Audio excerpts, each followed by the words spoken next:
नमस्कार, जय हिंद, वंदे मातरम, भारत माता की जय। No clipping, no drama, only काम की बात मेहरा क्लासेस के साथ। मैं मोहन मेहरा क्लासेस में आप सभी का स्वागत करता हूं।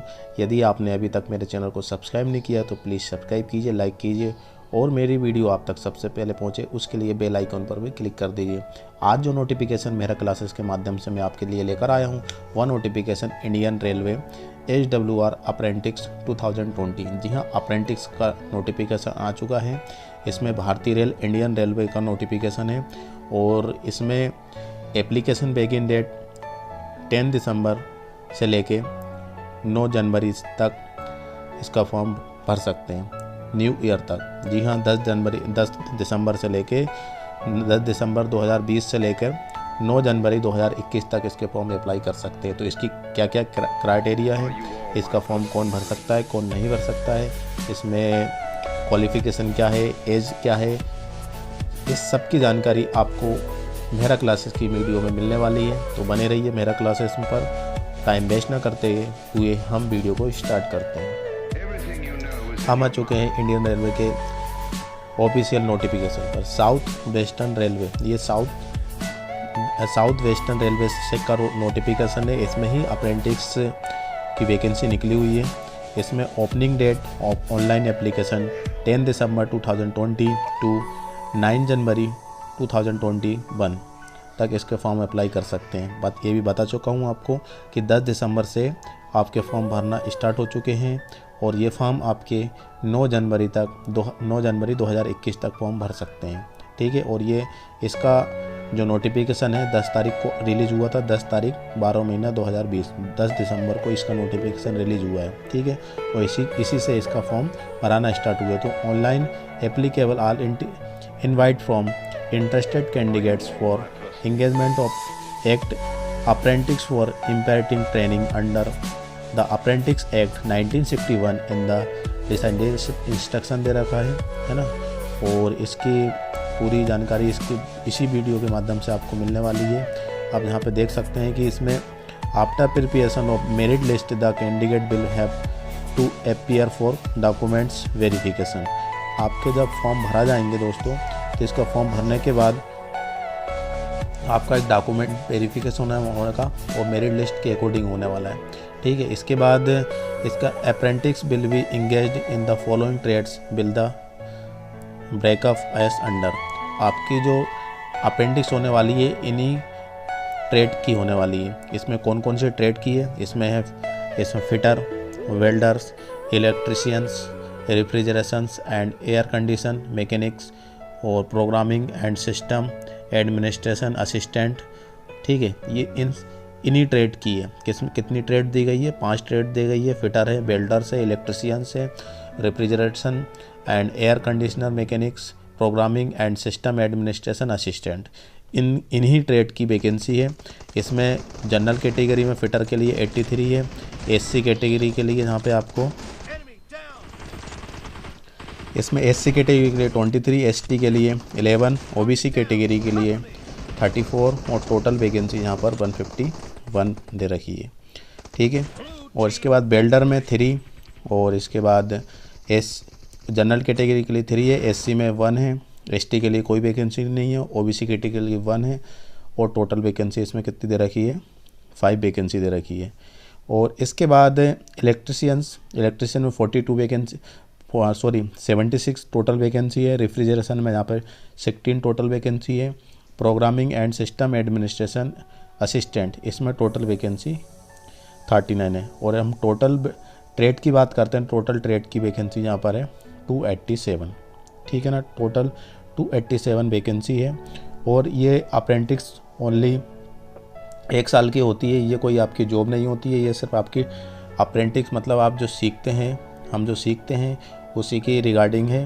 तो इसमें आपको काम करने को मिलेगा और काम करने के साथ साथ आपको जितना भी पे स्केल बनेगा उसकी आपकी सैलरी भी मिलती रहेगी पर मंथ। लेकिन ये आपकी कोई जॉब नहीं है, सिर्फ ये अप्रेंटिस से आपको कुछ यहाँ पे बहुत कुछ सीखने को मिलता है।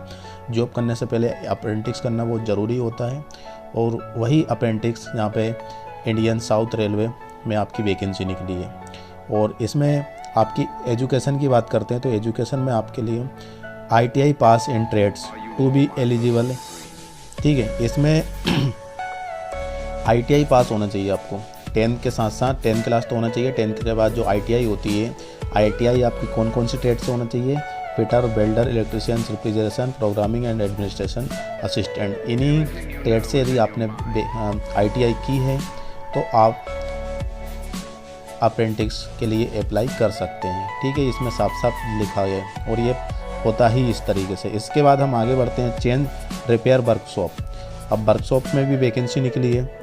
इसमें वर्कशॉप में इतनी है, fitter, welders, machinist, Turner, electricians, carpenters, painters. ठीक है ना, इसमें भी वैकेंसी निकली हुई है। और इसमें फिटर के लिए 97, वेल्डर्स के लिए 32, मैकेनिस्ट के लिए 8, टर्नर के लिए 9, इलेक्ट्रिशियन के लिए 29। टोटल वैकेंसी इतनी दे रखी है। ठीक है ना, और टोटल वैकेंसी की हम बात करते हैं तो 217 यहाँ पे वैकेंसी है टोटल। और इसमें भी ITI पास होना चाहिए इन्हीं ट्रेड से, fitter, welder, machinist, Turner, electrician, carpenter, इन्हीं में से आपका ITI में पास होना चाहिए।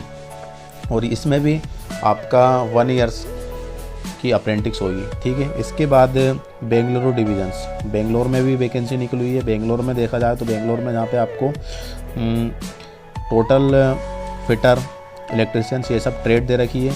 और ये ट्रेड में सामने इनकी वैकेंसी दे रखी है, जैसे फिटर में 37 है, इलेक्ट्रिशियंस में 17, इलेक्ट्रिशियन जनरल के लिए 79 है।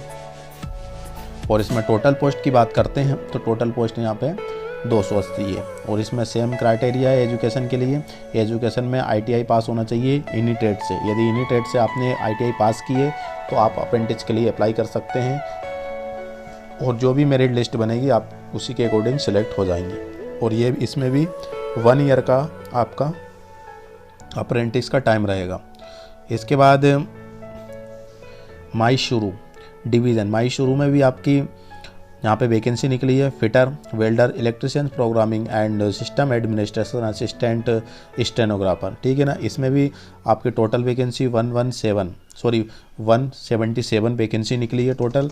और इसमें भी टोटल 1 ईयर का टाइम है। और इसमें भी आपकी एजुकेशन मांगा गया है ITI। ठीक है ना, यही ट्रेड के से। इसके बाद जनरल वर्कशॉप माईशुरू। अब जनरल वर्कशॉप में माईशुरू में भी आपकी वैकेंसी निकली हुई है। इसमें fitter, Turner, machinist, welder, electricians, painter, है ना, तो इसी में सभी की वैकेंसी निकली और टोटल पोस्ट में इसमें 43 वैकेंसी हुई निकली है। और इसमें भी टाइमिंग वही रहने वाला है आपका 1 ईयर्स। और एजुकेशन की बात करते हैं तो एजुकेशन भी आपसे इसमें एक ITI विथ इन ट्रेड से होना चाहिए। ओके, देन हम आगे बढ़ते हैं। इसमें नोट करके दिया है कि please go through the above mention training slot and your ITI trade copy and choose the location for training, that is Hubballi, Bengaluru and Mysuru. 3 जगह पे वैकेंसी निकली है। एक कौन सी निकली है? हुवाली, बेंगलुरु एंड माईशुरू। और ये इंडियन वेस्टर्न रेलवे से निकली हुई है। ठीक है ना, आप इन्हीं तीनों प्लेस में से कोई भी प्लेस आप चूज़ कर सकते हैं, यहाँ से आप अप्रेंटिस देना चाहते हैं। ठीक है ना, इसके बाद मोड ऑफ सिलेक्शन, आपका सिलेक्शन किस टाइप से होगा? Engagement will be on the basis of merit list prepare and respect of the all candidates who apply against notification. The merit with the prepare for the purpose on this basic of percentage make of the matriculation minimum 50% plus ITI marks in the trade in which apprenticeship is to be done, that is 50% of aggregate marks both in matriculation and ITI। दोस्तों, इसमें आपका कोई भी entrance exam नहीं होता है। Entrance exam नहीं होता है, डायरेक्ट आपका परसेंटेज के अकॉर्डिंग ही मेरिट लिस्ट बनती है। और जैसे जैसे मेरिट लिस्ट बनती जाएगी हाईएस्ट से आपका नाम आता जाएगा। ठीक है, और इसमें आपको शायद उसमें 1/3 बुलाए जाएँ, जैसे कि जितनी वैकेंसी रहती है उतनी 3 गुना को बुलाते हैं जब जॉब होती है। अब अप्रेंटिस में ऐसा होता है या नहीं होता है ये तो नहीं पता, लेकिन मेरिट लिस्ट को बता दिया है कि आपका इंट्रेंस एग्ज़ाम नहीं होगा, सिर्फ आपके परसेंटेज के अकॉर्डिंग ही यहाँ पे आप मेरिट लिस्ट बनेगी। For the purpose of calculation of percentage of matriculation will obtained by the candidate in all subject will be reckoned and not on the basis of marks on any subject in group subject like best of 5 etc. ठीक है ना। इसके बाद हम आगे बढ़ते हैं। इसमें एलिजिबिलिटी कंडीशंस। अब एलिजिबिलिटी क्या होना चाहिए? The general candidate should have complete 15 years of age and should not have completed 24 years of age as last date of notification. ठीक है ना। 15 साल आपकी मिनिमम एज होना चाहिए और ज़्यादा से ज़्यादा 24 होना चाहिए। इन दोनों से कम और इन दोनों से ज़्यादा नहीं होना चाहिए। मतलब 15 ईयर्स से कम नहीं होना चाहिए और 24 ईयर्स से ज़्यादा नहीं होना चाहिए। अब एज रिलेक्शन मिल जाएगा आपको। एज रिलेक्शन कितना मिलेगा, छूट कितनी मिलेगी? The upper age limit age relaxation by 5 years in case of SC ST candidates and 3 years case of OBC categories. ठीक है ना। वो SC और ST के लिए यहाँ पे 5 साल की छूट मिल जाएगी और इसके बाद OBC कैटेगरी के लिए यहाँ पे 3 साल की छूट मिल जाएगी। जैसे कि यहाँ पे SC ST की बात करें तो 29 यदि एज है तो भी अप्लाई कर सकते हैं और OBC कैटेगरी मतलब 27 साल तक उनकी एज है कैंडिडेट की तो भी आप अप्लाई कर सकते हैं। For person with disabilities upper age limit is reduction by 10 years. यदि कोई डिसेबिलिटीज़ कैंडिडेट्स है उसके अंदर डिसेबिलिटीज़ है तो उसको 10 ईयर्स की छूट मिल जाएगी। मतलब वो कैंडिडेट 34 ईयर्स का है तो भी फॉर्म अप्लाई कर सकता है। इसके बाद हम आगे बढ़ते हैं। अब यहाँ पे भी ऐसा कुछ नहीं है। एज ये एक सर्विसमैन, इसमें भी आपको ऐसा कुछ नहीं है बताने लायक। ठीक है। इसके बाद हम आगे बढ़ते हैं। Minimum educational qualification. ठीक है ना। ये क्वालिफिकेशन में आपको जब रेट के सामने कितनी वैकेंसी थी उसी टाइम पे मैं बता चुका हूँ कि आपकी वैकेंसी क्या होना चाहिए। एलिजिबिलिटी एजुकेशन कितनी होना चाहिए मैं बता चुका हूँ, लेकिन फिर भी देख लीजिए। The candidate must have pass 10 class examination और equivalent under 10+2 examination system with minimum 50 marks in aggregate from recognised board. ठीक है ना। आपका 10 क्लास में आपका 50% या 10+2 उसके इक्वल में आपका 50% के इक्वल होना चाहिए विथ ITI के साथ। ठीक है ना। इसके बाद पेमेंट फ़ीस की हम बात करते हैं तो पेमेंट फ़ीस नॉट रिफंडेबल है। यदि आप फॉर्म अप्लाई कर देते हैं और आपकी पेमेंट कर देते हैं तो आप चाहते हैं कि हम पेपर नहीं दें और हमारी फ़ीस वापस आ जाए तो ये पॉसिबल नहीं है दोस्तों। एक बार फॉर्म अप्लाई होने के बाद आपकी फ़ीस वापस नहीं की जाएगी। इसके बाद जनरल और OBC कैटेगरी के लिए यहाँ पर 100 रुपीज़ रहेगा और इसके बाद SC और ST के लिए यहाँ पे कोई फ़ीस नहीं रहेगी। ठीक है ना। इसमें बता दिया है मैंने, इसमें लिखा हुआ नहीं है लेकिन ऐसा है कि ST ST के लिए कोई फ़ीस नहीं है। यहाँ पे देख सकते हैं no fees is required to be paid by SC ST women PWD candidates. ठीक है ना। यहाँ पे आपको देख सकते हैं 9.7 बारे सेंटेंस में लिखा हुआ है कि no fees is required to be paid by SC ST women PWD candidates. ठीक है ना। आपकी कोई फ़ीस नहीं लगने वाली और लगने वाली फ़ीस है ओनली OBC कैटेगरी और जनरल कैटेगरी के लिए। ठीक है। इसके बाद standards of fitness for the person with benchmark disabilities. ठीक है ना। जब बेंचमार्क डिसेबिलिटीज़ में आपकी यदि कोई कैंडिडेट है डिसेबिलिटीज़ में तो उसकी भी यहाँ पे वैकेंसी है, वो भी फॉर्म अप्लाई कर सकता है।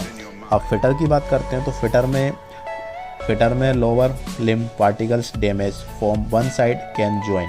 ठीक है ना।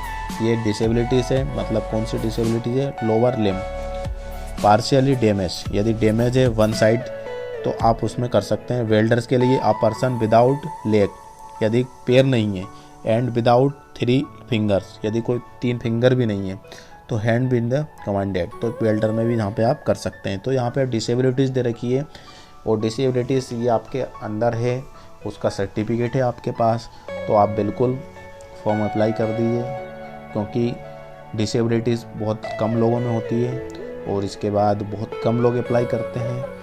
तो आप फॉर्म अप्लाई करेंगे तो हो सकता है कि आपका चांस बन जाए ज्वाइन होने का। इसके बाद लो विजन्स मतलब कम देखने का, है ना। यदि कोई देखने में कोई प्रॉब्लम है तो उसकी भी वैकेंसी है। और इसके बाद हाउ टू अप्लाई, अब अप्लाई किस मोड से कर सकते हैं, ऑफलाइन या ऑनलाइन। तो इसमें देखते हैं कि candidates are required to apply online by visiting www.rrchuvli.in। ठीक है ना। आप ओनली ऑनलाइन मोड से कर सकते हैं। और यहाँ पे देख सकते हैं कि इनकी वेबसाइट भी दे रखी है ऑफिशियल, तो यहाँ से आप खुद से भी अप्लाई कर सकते हैं और इसके बाद MP ऑनलाइन जाकर भी आप अप्लाई कर सकते हैं, ठीक है ना। इसके बाद हम इसमें क्या क्या मांगा गया है कि नोट 1 में देख सकते हैं candidate should have ensure that name, father's name, date of birth exactly match the record in matriculation equivalent certificate any divisions found during the document verification in load the cancellation the candidates. दोस्तों यदि आप form apply कर सकते हैं तो आप जो form भरते टाइम जो भी आप इन्फॉर्मेशन दे रहे हैं बिल्कुल आपकी सही होना चाहिए, क्योंकि यदि जब डॉक्यूमेंट वेरिफिकेशन टाइम यदि कोई भी इन्फॉर्मेशन रॉन्ग साबित होती है तो आप बिल्कुल कैंसिल हो जाएंगे, आप डिस्क्वालीफाई हो जाएंगे और आपको वापस भेज दिया जाएगा। तो आप जो भी इन्फॉर्मेशन देते हैं, जो भी इन्फॉर्मेशन आप फिल करते हैं, वह इन्फॉर्मेशन आपके डॉक्यूमेंट से ही दीजिएगा, बिल्कुल अंदाजे से नहीं ले देना, डॉक्यूमेंट में से देख कर देना, date of birth, father's name, mother's name, mobile number, ठीक है, जो सब वेरिफिकेशन होगा। इसके बाद नोट 2 में देख सकते हैं कि candidates are advised to indicate their active mobile number, Aadhaar number for authorization purpose, detail of self bank account which is linked to Aadhaar account and valid email ID in online application and keep them active email SMS and be trade in Demat। ठीक है ना दोस्तों। इसमें मैं बता दूँ आपका active mobile number मतलब जो चालू होना चाहिए, ऐसा नहीं कि बंद वाला मोबाइल नंबर दे दे। इसके बाद आपका आधार कार्ड, और जो आधार कार्ड है आपकी बैंक अकाउंट से लिंक होना चाहिए, ठीक है ना। इसमें आपकी सैलरी आएगी जब आप ज्वाइन हो जाएंगे, ठीक है ना। तो आपकी जो आधार कार्ड है आपकी बैंक में लिंक होना चाहिए और आपकी ईमेल आईडी भी वैलिड होना चाहिए, बस चालू रहना चाहिए, क्योंकि जो भी नोटिफिकेशन आएगा आपके मेल के माध्यम से आएगा, आपके SMS के माध्यम से आएगा, कोई आपको पर्सनल कॉल नहीं करेगा। इसके बाद candidate trying to submit more than 1 application with different particulars like name, father's name, community photo, face, educational and technical qualification ET और with different email ID, mobile number is advise that is such application will be submitted rejected. यदि कोई candidate है कि वो different trade से वो apply करना चाहता है और जब अप्लाई करेंगे और वहाँ पे जाके कुछ कैंडिडेट के सेम फॉर्म मिल जाएंगे तो दोनों फॉर्म को रिजेक्ट कर दिया जाएगा, ठीक है ना। तो ऐसा बिल्कुल नहीं करना। आप एक ट्रेड के लिए फॉर्म फिल कीजिए, एक ट्रेड के लिए आप अप्लाई कीजिए। यदि आप एक से ज़्यादा अप्लाई करेंगे, मतलब एक फॉर्म से ज़्यादा अप्लाई करोगे तो आप रिजेक्ट कर दिए जाएंगे बाद में। इसके बाद आगे बढ़ते हैं हम। Scan photographer copy the photograph, ठीक है ना। ये तो सब आपको उसमें देना है जब फॉर्म अप्लाई करते हैं, ठीक है। इसमें आपकी कोई इन्फॉर्मेशन नहीं है ऐसी। तो इसके बाद last date for receipt application, last date आपकी 9 जनवरी तक ही रहेगी, ठीक है। बता चुके हैं। ट्रेनिंग पीरियड, ठीक है। ट्रेनिंग पीरियड किस में दिया, for alternate the training period of 1 year and age per extend rules directives issue by railway board from time to time. No hostel accommodation will be provided and selected candidates will have to make their own engagement of stay during their training as per Apprentice Act 1961 and they will be reason in completion on the training। दोस्तों इसमें आपकी कोई hostel की सुविधा नहीं रहेगी, rent का किराया नहीं रहेगा, ठीक है ना। आपको सिर्फ अपने मोड से, अपने माध्यम से रहना है। आप जहाँ रहना चाहो रह सकते हो, लेकिन रेलवे की ओर से आपको कोई फैसिलिटीज़ नहीं मिलेगी, ठीक है ना। Agreement of training before commencement of the apprenticeship training on the design trade the selected candidate or if she is a minor then her graduation her entire to the contact apprenticeship with employer, ठीक है। इसके बाद यहाँ पे कुछ नहीं है। इसके बाद मेडिकल फिटनेस। अब मेडिकल फिटनेस क्या होना चाहिए, a person shall be the eligible for being trained under the apprentice act 1961 and apprenticeship rules 1992 and amended from time to time he satisfy the minimum standard of physical fitness. आपकी जो भी minimum fitness मांगी जाती है railway के board के माध्यम से वो आपकी कंप्लीट होना चाहिए, ठीक है ना। वैसे इसमें इतनी ज़रूरत नहीं है, लेकिन फिर भी बोला गया है कि आपकी मेडिकल होना चाहिए। इसके बाद हेल्प डेस्क।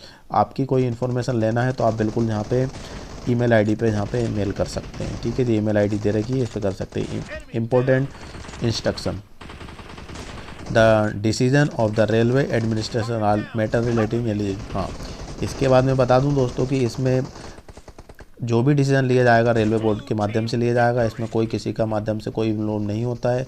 जो भी डिसीजन लिया जाएगा वो आपको मानना होगा। ऐसा नहीं कि आप ऑब्जेक्शन उठा सकते हैं, बिल्कुल नहीं उठा सकते हैं, क्योंकि इसमें ना तो कोई टेस्ट होगा ना तो कुछ होने वाला है। ठीक है, ये सिर्फ मेरिट लिस्ट के अकॉर्डिंग ही काम होगा। मेरिट लिस्ट में जितना भी मेरिट लिस्ट बनेगी उस कैंडिडेट को बाय मेल बाय SMS के माध्यम से सूचित किया जाएगा।